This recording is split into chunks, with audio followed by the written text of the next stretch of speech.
Picture this, a high-rise boardroom at twilight, the skyline glittering through floor-to-ceiling windows.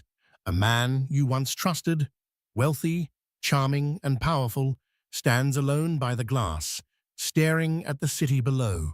Behind him, a door opens. A figure from his past steps in, wearing an authoritative grin that radiates triumph. Her eyes gleam with the satisfaction of one who has just seized the power he believed was his. This is not just any woman, but the same pregnant wife he once abandoned for a fling. Now she's returning with a vengeance and the entire board at her back. Daniel Everly used to believe his life was a masterpiece painted to perfection. Descended from old money, he carried himself with a regal confidence that turned heads wherever he went. The Everly name had graced society pages for decades, connected to philanthropic endeavors and powerful corporate alliances. From an early age, Daniel was told he was destined for greatness. He strutted confidently through the elite circles, always mindful of how to present the best version of himself. He met Catherine at Harvard Business School. Her intelligence stunned him before her beauty did. She had grown up in modest circumstances compared to Daniel's privilege, but she brought an unflagging work ethic and a calm resolve to everything she did. Catherine was the type of person who, when assigned a group project, naturally rose as the leader without ever announcing her intentions. Her quiet confidence was mesmerizing. She aced her courses, held a part-time job, and still found time to volunteer for organizations dedicated to women's empowerment. They married soon after graduation in a lavish ceremony at the Everly Estate in upstate New York. The press gushed about how perfect they seemed together. Daniel, the suave heir with an entrepreneurial spirit, and Catherine, the brilliant partner who tempered his impulsive nature. Over time, they built a life that looked as pristine on the outside as any Hollywood dream. The newlyweds launched a small investment startup, traveled internationally, and projected a sense of unstoppable upward momentum. When Catherine became pregnant, it felt like the final piece of their personal puzzle had fallen perfectly into place.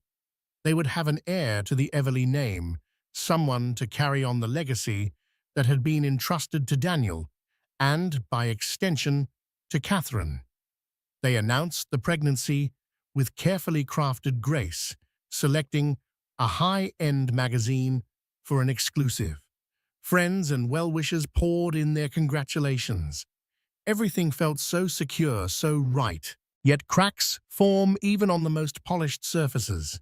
As the months rolled on, the baby bump grew, and Catherine's priorities subtly shifted.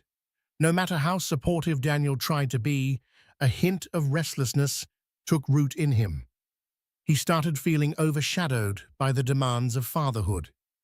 His father had been a business titan who seldom engaged in the day-to-day aspects of family life, and Daniel found himself unconsciously mirroring that detachment. One afternoon, while attending a corporate symposium in London, Daniel scrolled through his phone, searching for a distraction. That's when he saw Cassandra's profile on a networking app. She was a venture capitalist with a knack for international deals. At least that's what her glowing bio said. Something about her photograph, her piercing green eyes, her assured posture kept him lingering on her page. Against his better judgment, he accepted her invitation to meet over coffee the next day. A few days later, he returned to New York, but his mind was still in London. Conversations with Cassandra had felt electric. She was bold, flirty, and had an almost mystical ability to make him feel like the sole object of her admiration.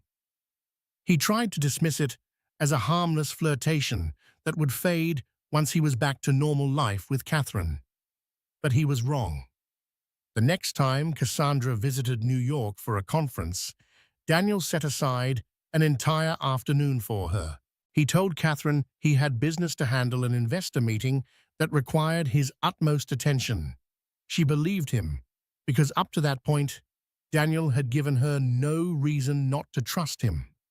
And so, in a five-star restaurant, hidden away in the corner of Manhattan, he and Cassandra raised their champagne flutes to a friendship that would soon become an all-consuming affair.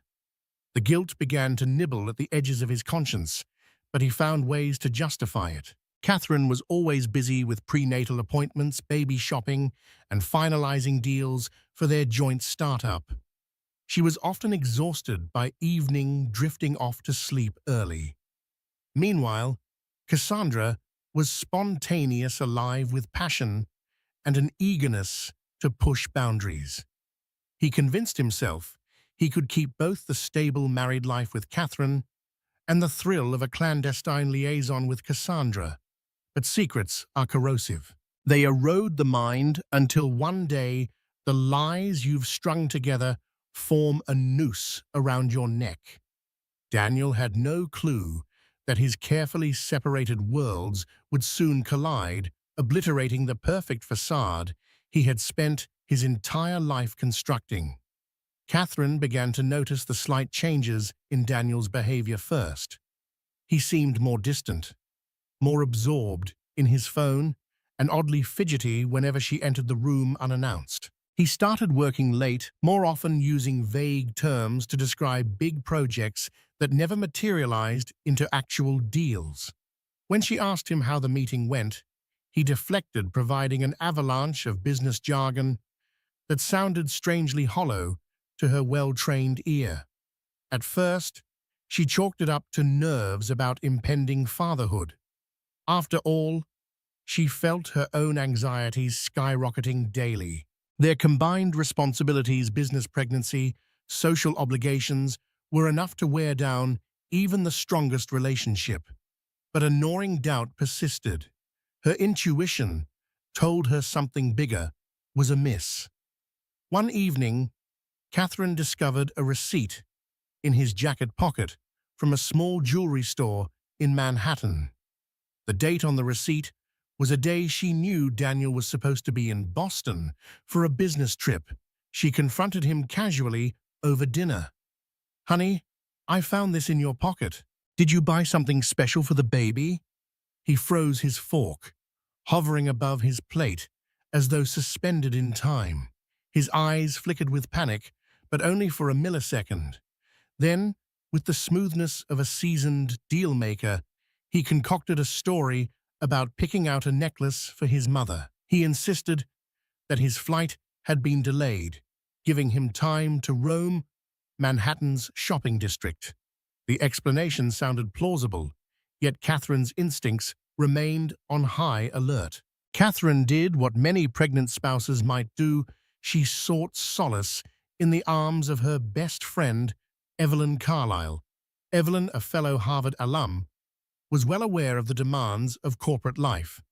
She also had a nose for deceit and a protective streak for those she loved. "I'm not crazy, right?" Catherine whispered over the phone. "I can't be making all this up in my head." "Of course you're not crazy," Evelyn replied, her voice laced with fury at Daniel's potential betrayal. "We'll figure this out." It wasn't long before Evelyn's social connections alerted her to rumors about Daniel's indiscretions. Wealthy circles are surprisingly small, and gossip travels at the speed of light. A friend of a friend had supposedly seen Daniel at a high-end restaurant cozying up to a woman who certainly wasn't Catherine. The woman was described as striking long dark hair, an air of mystery about her. "Does the name Cassandra ring a bell?" Evelyn asked quietly over another phone call. The question sent a jolt through Catherine. She recalled Daniel mentioning a Cassandra in passing, a new investor he met at a conference. He spoke glowingly of her entrepreneurial prowess, but had always been vague about their interactions. The pieces were starting to come together, albeit in the most painful way imaginable. One fateful night, Catherine decided to confront him directly. She waited until he stumbled in past midnight, reeking of expensive perfume that wasn't hers. She stood in the living room, her round belly, a potent reminder of the future they were supposed to be sharing. "Daniel," she said softly, "we need to talk. Please, don't lie to me." His eyes flicked from the baby bump to her resolute stare. He tried to speak, but words failed him.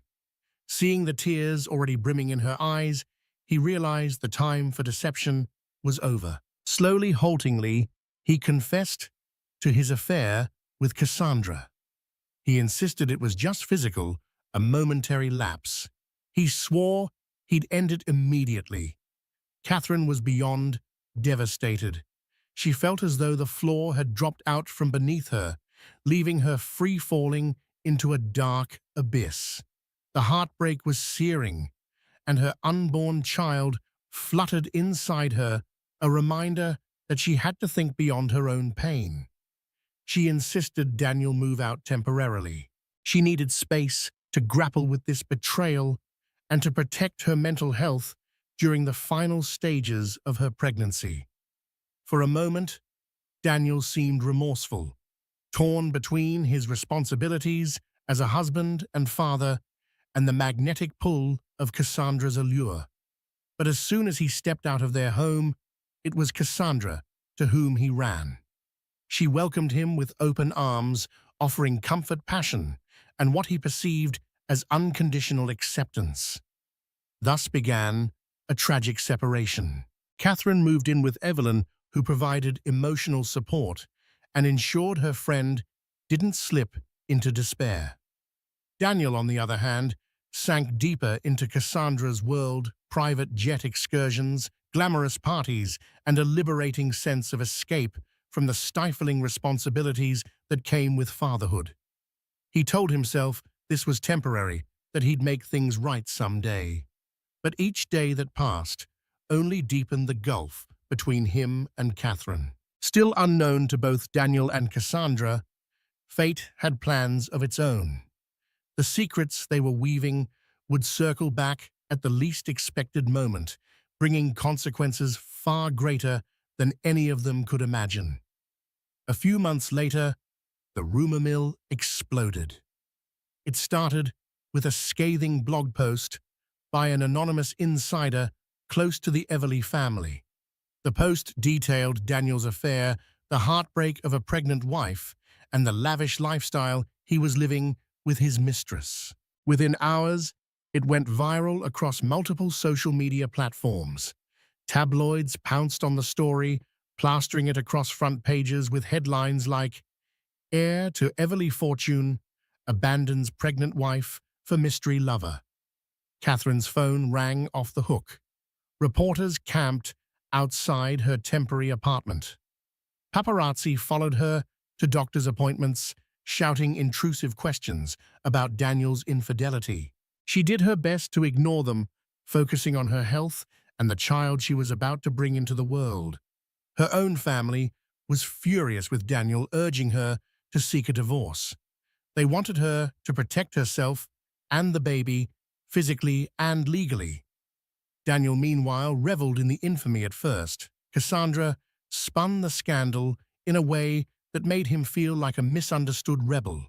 She fed him lines about forging his own destiny away from the suffocating expectations of his family.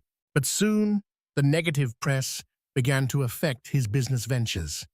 Investors pulled out of deals, uncertain about the stability of Everly Enterprises. Even some of Daniel's oldest allies distanced themselves. Reputation means everything in the corporate world, and Daniel's was becoming radioactive. Desperate to control the narrative, Daniel hired a high-profile PR firm run by a certain James Caldwell, a veteran consultant rumored to have handled image crises for Warren Buffett and Mark Cuban in the past. Caldwell recommended that Daniel go on a media offensive, painting himself as someone who made a human mistake. But in every TV interview, Daniel's answers felt contrived and self-serving. Public sympathy stayed firmly with Catherine, the abandoned pregnant wife. Things escalated when Catherine's water broke unexpectedly one morning. She had to push through a throng of reporters just to get into a cab. Panic gripped her. The baby wasn't due for another 2 weeks, and she was still reeling from the emotional toll of Daniel's betrayal. Evelyn stayed by her side, holding her hand and whispering words of encouragement. They rushed to the hospital amid flashing camera lights and shouting journalists. While Catherine struggled through labor, Daniel was nowhere to be found. He was in the Hamptons at Cassandra's summer home, nursing a hangover and ignoring his phone. When he finally checked his messages hours later, he discovered a deluge of missed calls from Evelyn and Catherine's parents. By the time he arrived at the hospital, their daughter Isabel Everly had already been born. Catherine refused to see him. Evelyn served as a gatekeeper, demanding that Daniel leave. Feeling guilty, yet indignant, he shouted at Evelyn, blaming her for turning Catherine against him. The hospital corridor turned into a stage for a public shouting match that had onlookers gasping. Eventually, security intervened, ushering Daniel outside. He stood in the drizzling rain, grappling with the gravity of what he'd done. He had missed the birth of his own child. For a few days, Daniel spiraled. He drowned himself in alcohol, ignoring calls from his family and business associates. Cassandra tried to comfort him, but her brand of solace felt hollow. He was forced to confront a painful truth. The baby's arrival had changed everything. No matter how entangled he was with Cassandra, a part of him yearned to hold his daughter, to be there for those first precious moments of her life. Still, the memory of Catherine's devastated face and the reality of public scorn kept him away. He convinced himself that time would heal the wounds, that eventually he'd patch things up with Catherine and co-parent. But he had no idea how drastically the power dynamics would shift in her favor, or how determined Catherine was becoming to forge a new path on her own terms. In the weeks following Isabel's birth, Catherine found herself propelled by a fierce maternal instinct. She was determined not to let heartbreak consume her. With Evelyn's unwavering support, she threw herself into caring for her newborn and salvaging the business ventures she had built alongside Daniel. She recognized that Everly Enterprises might be lost to Daniel's reckless decisions and tarnished name, but she still had her own entrepreneurial spirit and formidable network from Harvard. While Daniel spiraled, Catherine quietly orchestrated moves that would secure her financial independence. She reconnected with former classmates and professors, exploring new opportunities. One of her mentors at Harvard, Professor Amelia Thompson, was known for investing in promising women-led startups. Upon hearing Catherine's plight, Amelia offered a partnership that would provide capital for a new venture focusing on women's healthcare products, an idea Catherine had been toying with ever since she discovered the flaws in prenatal care during her own pregnancy. In parallel, Catherine's relationship with the Everly family board took an unexpected turn. Her father-in-law, Richard Everly, was furious with Daniel for disgracing the family name. He had always admired Catherine's poise and intellect, believing she was the stabilizing force Daniel needed. After seeing how callously Daniel had treated her, Richard discreetly reached out to Catherine. He apologized on behalf of the family and confided that he no longer trusted Daniel to make sound decisions for the Everly empire. "If you're open to it," he said, voice laden with sorrow, "I'd like to appoint you to the board of Everly Enterprises. This is not about taking sides or humiliating Daniel. It's about protecting what our family has built for generations. Your insights and integrity could be exactly what we need to set the company back on the right path." It was an offer Catherine couldn't ignore. She saw it as a chance not only to safeguard her daughter's future, but also to assert her own worth. Until now, she had always been the supportive wife to Daniel, overshadowed by his flamboyant presence. This was her moment to shine on her own. After consulting with her legal team, who pointed out Daniel could challenge the move, but would likely fail given the board's consensus, she accepted. Overnight headlines shifted from pitying Catherine to lauding her resilience. Tabloids ran stories on her quiet strength, framing her as the woman scorned who had risen above adversity. Business analysts praised her appointment, noting that she had an impeccable track record at Harvard Business School and had co-founded successful ventures with Daniel, making her more than qualified. In corporate circles, talk of her becoming a fresh face on the board excited those tired of Daniel's negative publicity. Daniel, meanwhile, was late to learn of this development. As usual, he was entrenched in Cassandra's lavish escapades and the occasional half-baked attempt at regaining investor confidence. When news reached him that Catherine now held a pivotal seat at Everly Enterprises, he was livid. He stormed into his father's office, demanding an explanation. "I'm the heir," Daniel shouted, fists clenched. "How could you do this without even consulting me?" Richard Everly's stare was steely. "Because your actions have jeopardized this family's legacy, Daniel. Until you can prove you're capable of leading responsibly, you should be grateful you still hold any shares at all." Catherine is a breath of fresh air, and frankly, the board has more faith in her judgment right now. Daniel left the office feeling betrayed by his own father, oblivious to the irony that he himself had betrayed the woman who was now stepping in to save the family business. The idea that Catherine could be more influential than him at Everly Enterprises was unthinkable. His pride was bruised, and he blamed her for stealing what should rightfully be his. Catherine, for her part, remained poised. She told herself that this wasn't about revenge. Yes, there was satisfaction in knowing she had a seat at the table where Daniel once reigned, but she was also resolute in her mission to ensure that her daughter's inheritance was protected and to steer the company into a more ethical, responsible future. In private, she wrestled with emotional wounds that had yet to fully heal. Late at night, after putting Isabel to sleep, she would stare at the family photos from happier times. She didn't hate Daniel. A part of her still cared for the man she thought he was, but she couldn't allow those feelings to hold her back. Not anymore. As Catherine consolidated her new role, Cassandra realized her carefree fling with Daniel was entering turbulent waters.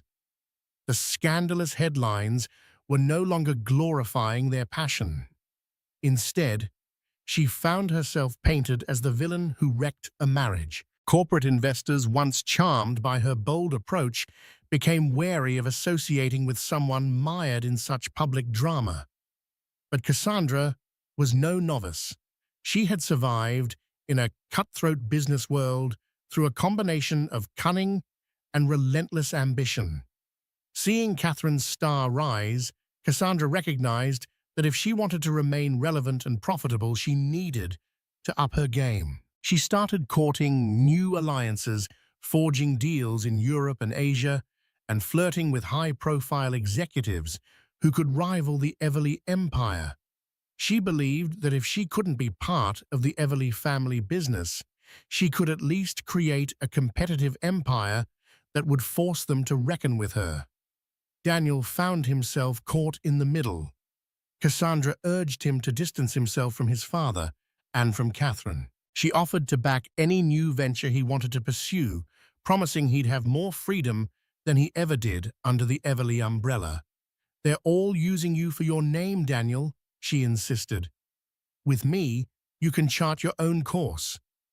Yet each time he tried to sever ties with Everly Enterprises, something tugged at him, a sense of belonging, of familial duty. For all his faults, Daniel still wanted to prove himself worthy of the Everly legacy. He also couldn't shake the fact that Catherine now had the ear of the board. He hated the idea that she might be overshadowing him, deciding the company's direction without his input. Still under Cassandra's persuasion, Daniel took a leap. He announced he was starting a new venture capital firm aimed at disruptive technologies, Everly Venture Partners. He tried to leverage the Everly name without the board's permission, which promptly led to a legal battle. The board, guided by Catherine and Richard Everly, contended that Daniel had no right to use the Everly brand for a business outside the family's scope. This dispute quickly escalated and became fodder for more sensational headlines. Cassandra saw an opening. She pumped a significant amount of her own funds acquired from various shady deals into Daniel's new firm, hoping to pressure the board into negotiation. But Catherine held firm. Through hours of mediation and strategic press releases, she made it clear that Daniel was free to pursue any venture he wished, but not under the Everly trademark. Eventually, the courts sided with the board, forcing Daniel to rename his fledgling firm. He settled on Everly Ventures, a lackluster compromise that grated on his ego. Undeterred, Cassandra convinced Daniel to move into a luxury penthouse in the heart of Manhattan. They hosted lavish fundraisers, aiming to attract wealthy backers. Behind the scenes, however, cracks were forming in their relationship. Cassandra was keenly aware that Daniel's attention kept drifting back to Catherine and the child he had barely seen. At times, Daniel would vanish for hours, parked outside the house where Catherine and Isabel lived, yearning for a chance to glimpse his daughter. He never worked up the courage to knock on the door. Inevitably, tensions between Daniel and Cassandra soared. She belittled him for his indecision, scolding him for not focusing on their business empire. He accused her of using him as a stepping stone for her own ambitions. Their once passionate romance devolved into shouting matches in gilded rooms, with neither party willing to acknowledge that the relationship had become toxic.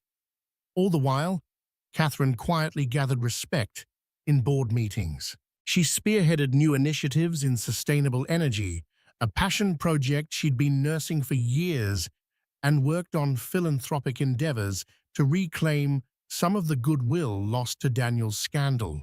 Employees admired her for her work ethic and her genuine concern for corporate responsibility. Profits started to rebound as investors, seeing a stable and visionary leadership, returned to the Everly fold. What none of them knew was that the biggest twist was yet to come. A shift in legal documents, combined with a revelation from Richard Everly's personal attorney, would soon upend the balance of power once more, and it would force Daniel, Cassandra, and Catherine to face the fallout of their choices. The Everly empire was more than just a conglomerate of businesses. It was also a labyrinth of legal structures, trusts, and carefully placed investments. The patriarch Richard Everly had always been meticulous in ensuring that the family legacy was protected from errant heirs or hostile takeovers. One afternoon, as Catherine waded through financial statements in the boardroom, she was handed a sealed envelope from the family's personal attorney, a man named Michael Addison, who had a long history with the Everly dynasty.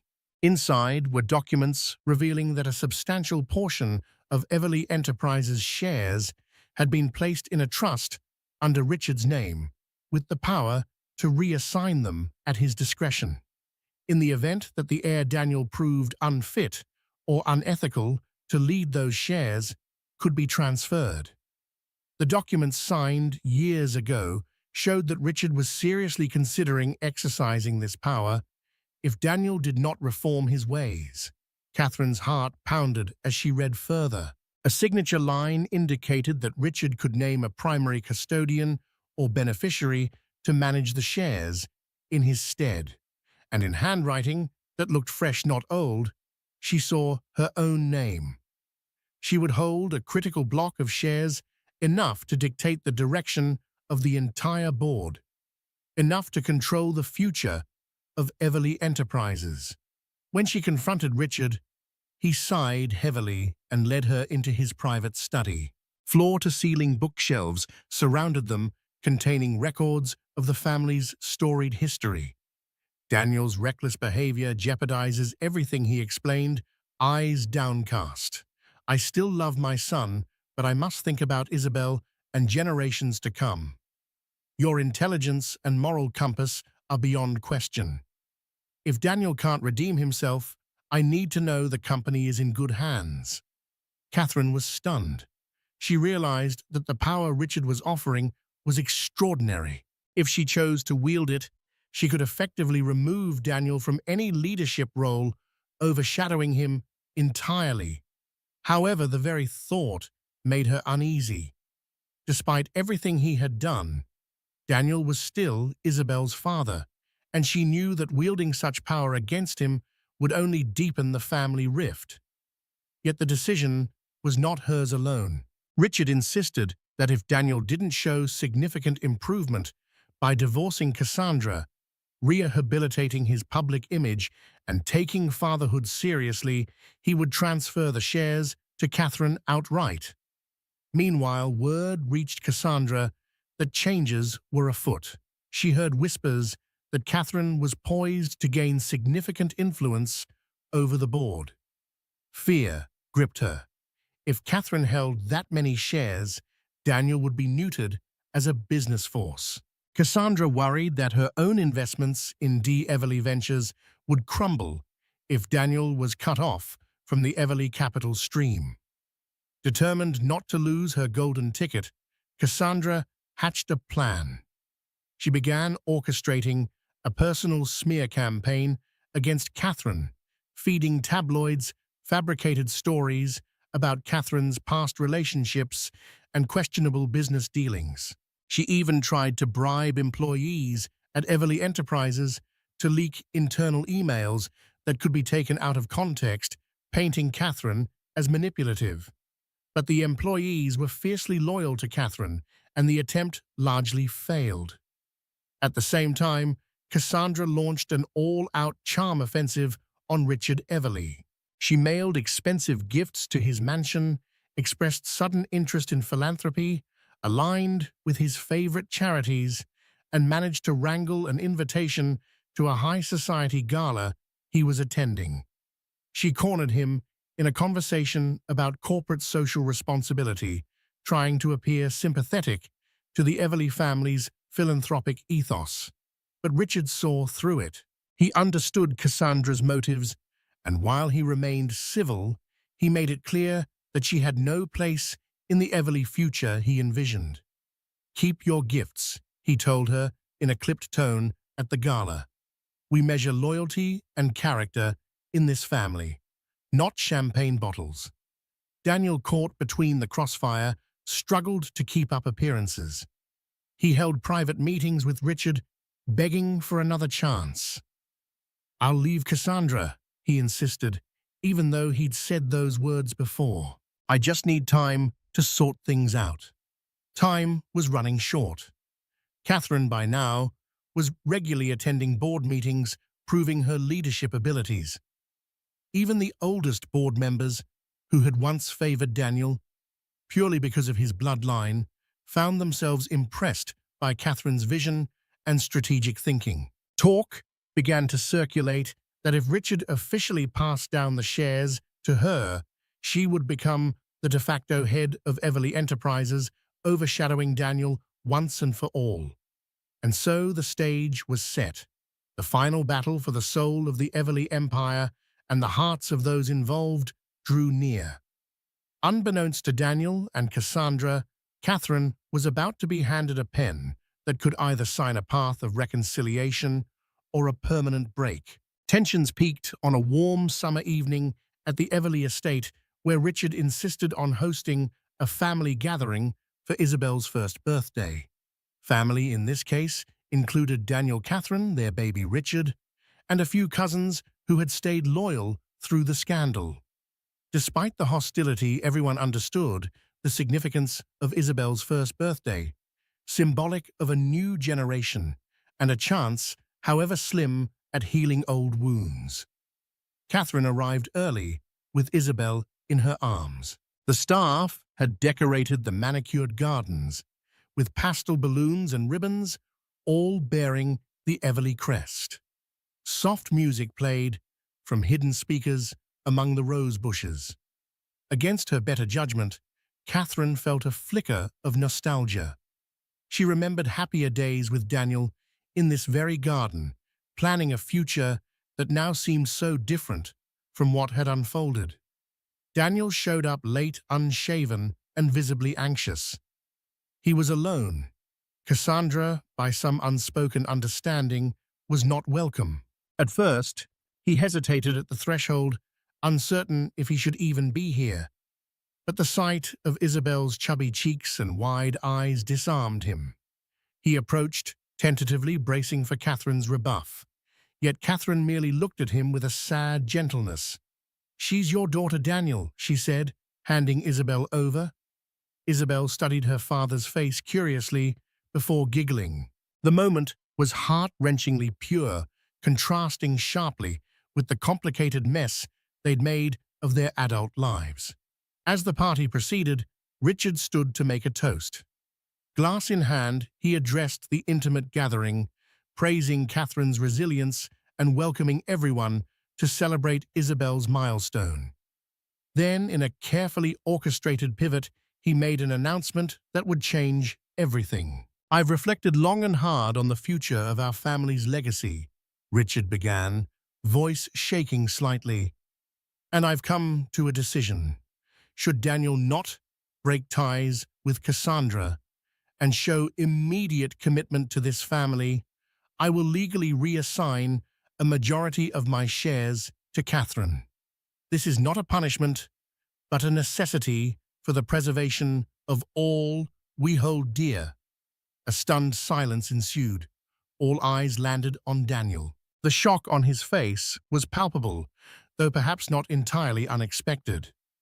The hush broke when Daniel slammed his champagne glass onto the nearest table shards, scattering across the pristine tablecloth.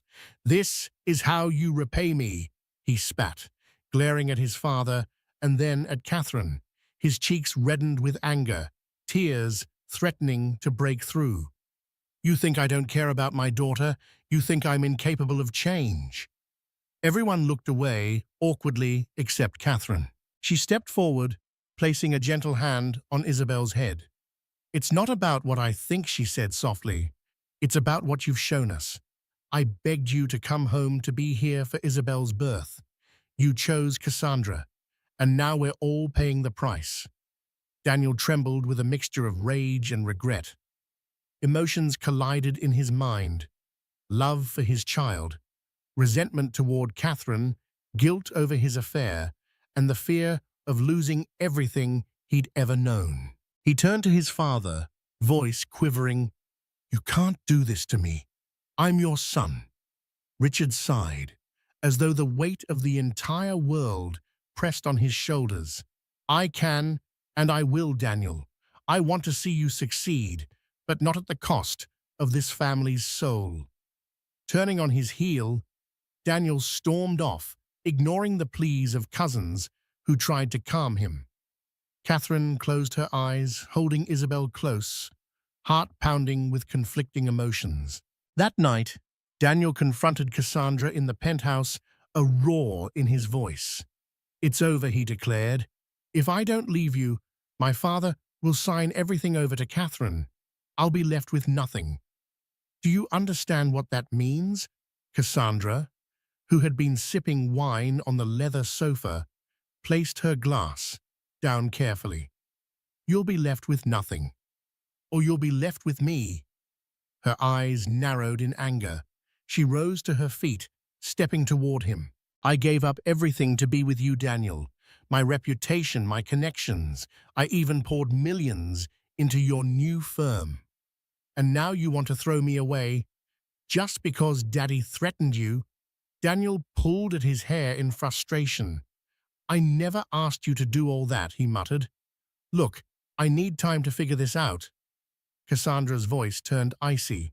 "Time is something you don't have. Choose right here, right now."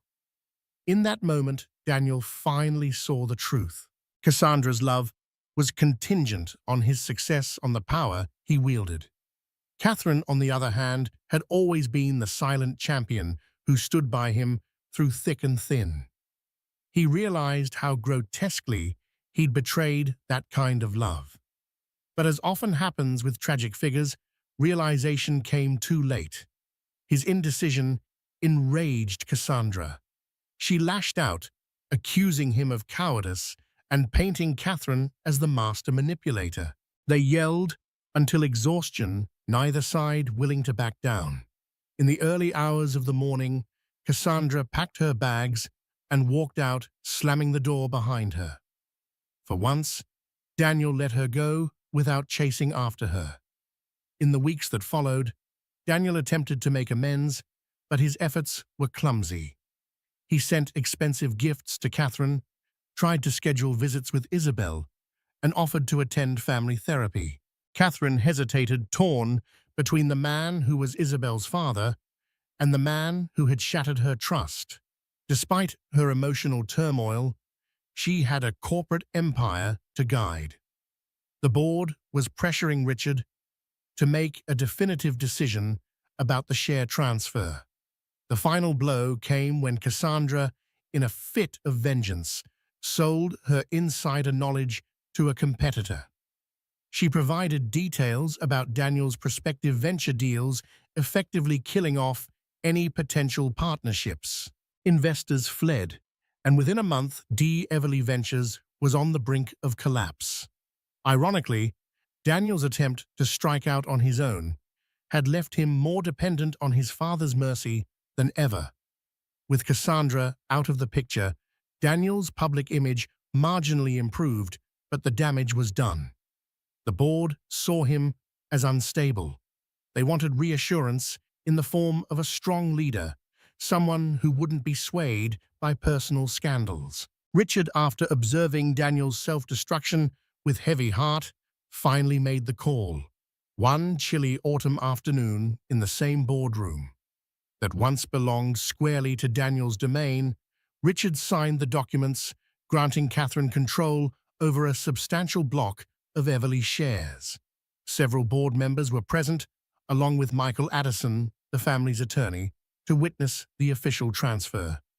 The moment Richard's pen lifted from the paper, a hush settled over the room. Catherine was now the second most powerful person in Everly Enterprises, just behind Richard himself.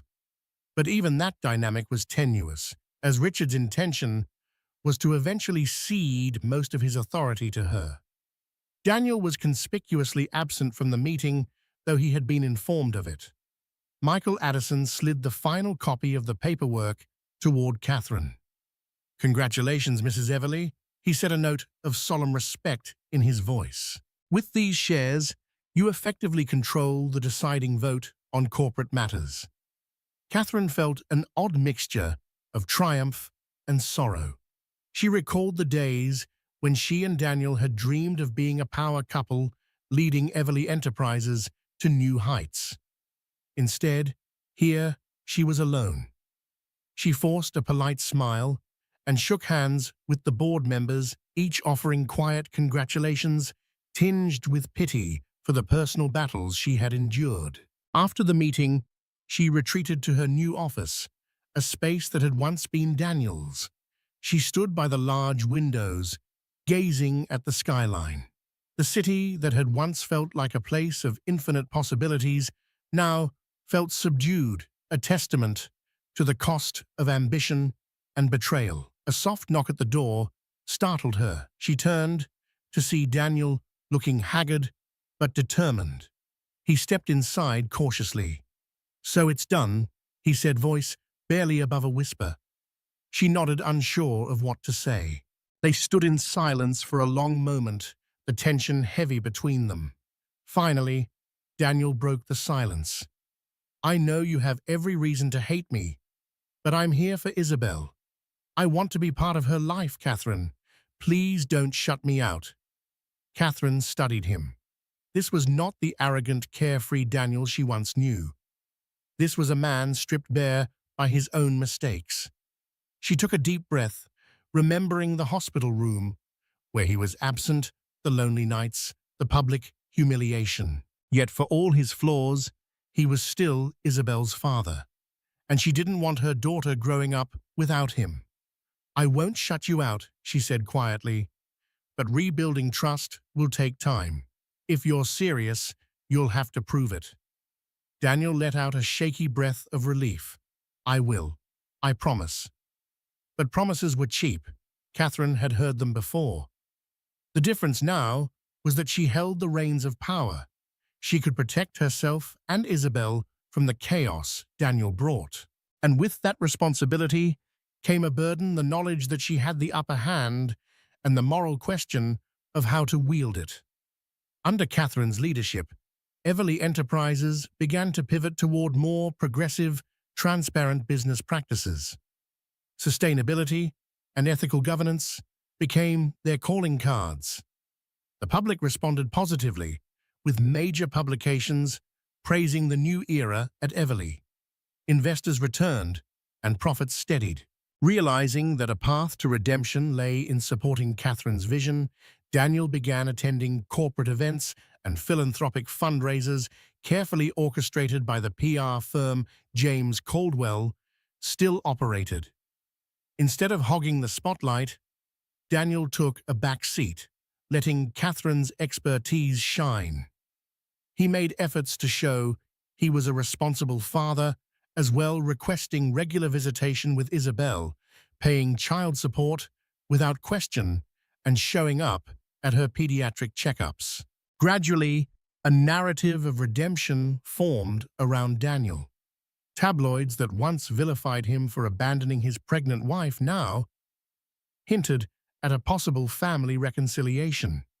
Pictures of Daniel holding Isabel at a charity event tugged at public heartstrings. Gossip columns speculated about whether Catherine might take him back. Friends and colleagues whispered that perhaps Daniel had finally learned his lesson. Catherine, however, maintained a clear boundary.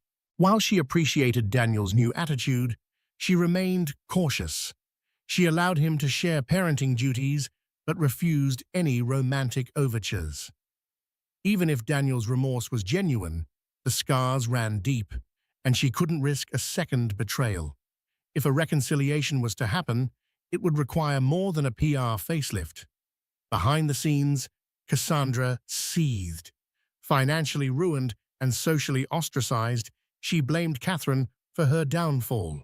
Her last desperate move was to try to blackmail Daniel using private recordings of their intimate moments and business conversations. She threatened to release them to the media unless he paid a hefty sum to bail out her failing ventures. Horrified, Daniel confided in Catherine and Richard.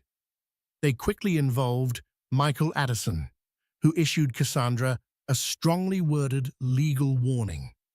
The threat fizzled, but the episode reminded everyone how dangerous Cassandra could be. The board, for its part, stood staunchly behind Catherine. Even those who had initially viewed her as an outsider respected her aptitude for crisis management. An important corporate lawyer affiliated with Everly Enterprises told a journalist off the record, "Catherine Everly has done more to restore confidence in the family brand than any heir in recent memory. Her leadership is exactly what Everly needed."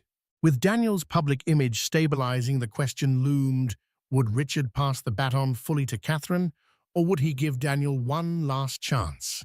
As Isabel approached her second birthday, Richard summoned both Catherine and Daniel to a private meeting in his study, a place that had become a crucible for so many pivotal family decisions. Richard stood behind his oak desk, hands clasped, shoulders weighted by the choices he had to make. Catherine sat in a high back chair to the left, Daniel to the right, mirroring the tension that still lingered between them. "You both know I won't be here forever," Richard began.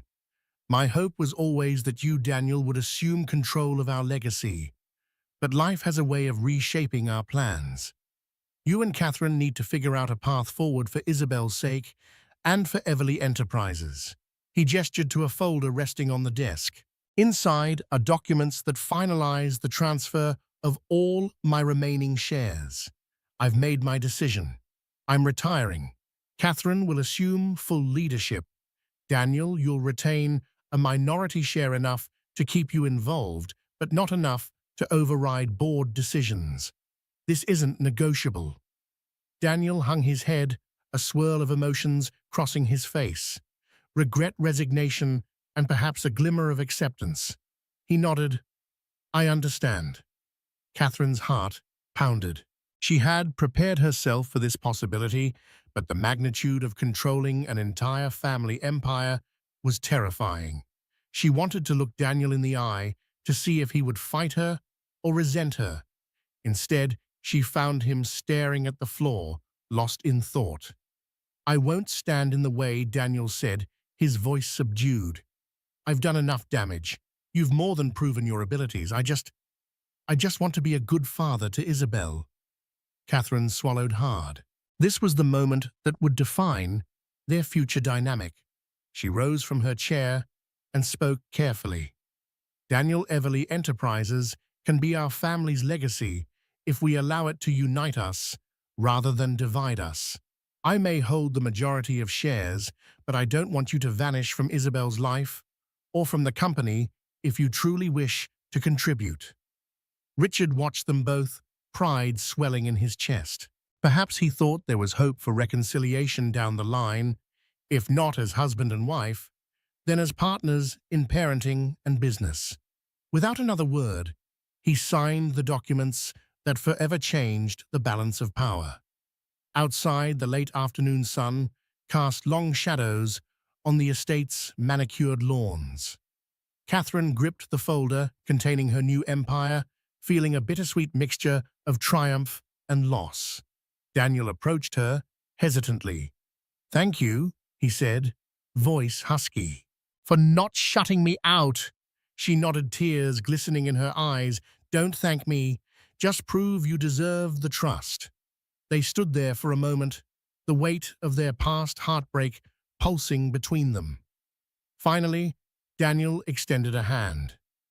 Catherine met it, and they shared a brief, solemn handshake, a gesture that felt more final than any wedding vow they'd exchanged. 6 months passed, and the world saw an Everly Enterprises transformed. Catherine's leadership spurred an era of transparency and innovation. She appointed a diverse team of executives, championed eco-friendly initiatives, and invested in community programs. The media labeled her the visionary of corporate renewal. Daniel, meanwhile, found a measure of solace.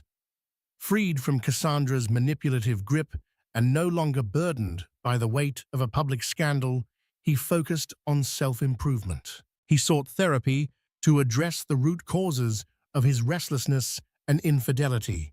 He even volunteered at community centers, drawing on his experience to mentor youth who needed guidance. With time and therapy, Daniel and Catherine found a workable co-parenting relationship. Every weekend, Daniel took Isabel to the park, pushing her on swings and introducing her to the simplest of joys. Sometimes Catherine joined them, and while the atmosphere was not free of tension, a cooperative spirit prevailed. At board meetings, Daniel participated in discussions, but deferred to Catherine's final judgment. He recognized that she possessed the level-headed strategy and ethical grounding that Everly Enterprises needed. For the first time in his life, Daniel felt a sense of relief at not being the sole heir expected to carry the family's fortunes. The pressure was gone, and with it some of the arrogance that had plagued him. He was learning to find dignity in contributing rather than dominating. Across town, Cassandra tried one last gambit to resurrect her fortunes. She staged a press conference claiming she had been a victim in the entire ordeal. But the public had moved on, uninterested in her elaborate self-justifications. Investors saw no merit in her new ventures. In the end, she packed her things and left for a quieter life, abroad, haunted by her own ambition. Catherine thrived, though not without challenges. Balancing single motherhood with running a corporate empire demanded every ounce of her energy and intellect. She discovered new depths to her fortitude, calling on her friends, especially Evelyn Carlyle, for support. Nights were long, and mornings came too early, but the sight of Isabel's smiling face gave her strength. When doubt threatened to overwhelm her, she remembered the hardships she'd faced and the responsibilities she now carried. In those moments, she felt an unbreakable resolve blossom within her, and in the corners of her heart, Catherine harbored a cautious hope. She didn't see a romantic reunion with Daniel on the horizon.